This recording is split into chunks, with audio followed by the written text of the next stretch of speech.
Allah kimləri günahdan qoruyur? O adamlar ki, günah eləmək onlar üçün narahatçılıq yaradır. O adamlar ki, itayət onlar üçün mühümdir və günah onlar üçün çox pisdir. O adamlar Allah günahdan qoruyur. Axırda necə olur bilirsiniz? Adamlar ismət məqamına çata bilir, məsum ola bilir.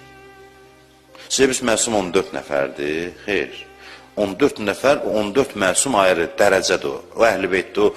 Yəni, ismətin xüsusi rütbəsidir. Amma, burada oturan hər biri insan, sual verirəm, məsum ola bilər, bəli. İqtisabi ismət var, qazanılan məsumluq. Qazanılan məsumluq. İnsan bir yerə çatır, o qədər günah insan üçün pis olur ki, insan o qədər narahat olur. Allah deyir ki, bunu mən özüm günahdan qoruyacağım. Çünki bu günah eləsə ürək partiyar ölər bu. Ona görə qoymayacağım bu günah eləsin.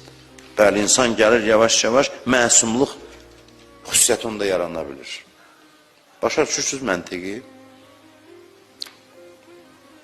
Həzrət Əbəlfəz ağa 14 məsumdan deyildi, amma Əbd-i Salih idi, məsum idi.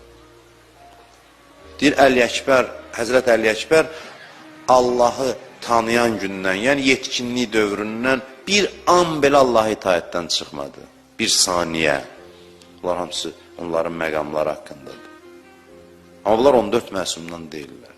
Və sizin üçün də bu yola çıxdı, bizim üçün də bu yola çıxdı.